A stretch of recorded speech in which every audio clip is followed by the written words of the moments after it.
Татарстан Республикасы Дәүләт сынлы сәнгать музейында җәмәгать эшлеклесе галим, сәяхәтче, язучы Николай Рерихның күргәзмәсе ачылды. Югары сәнгать үзенчәлекләре белән хәбәрчебез Ләлә Зәйнуллина таныштыра.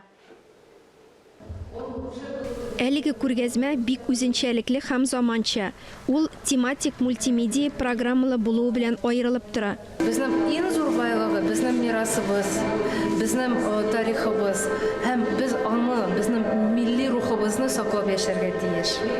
Һәм балаларга аны күрсәтергә тиеш, һәм аларны өйрәтергә кирәк. Ничек үзебезнең милләтебезнең рухыбызны, мирасыбызны сакларга. Дөнья күләм танылган сәнгать остасы Николай Рерих Казан белән тыгыз бәйләнештә була. 1904 елда Рерих хатыны Елена Иванова белән Казанда экспедициясын башлый. Шул заман рухы белән Сөембикә манарасы картинасын яза. Рәссамнарның репродукциялары белән альбомы да Казанда чыга. 1914 елда Мәскәүдә төзелә торган Казан вокзалы темасына панно иҗат итә.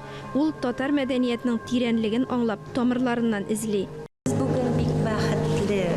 Бик теләгән икән бу күргәзмәне алып килергә Казанга күрсәтергә. Мин әйтәсем килә, что Николай Рерих бөтен нацияларны яратадыр, бөтен культура нацияларны яратадыр. И татарлар турында ул бик уйланып Казанга килеп, монда мәчетләрне ясап, ул әйтте, что менә татар мәчетләр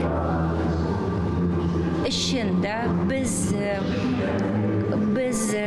bilemiz Европаны через татарские мечети.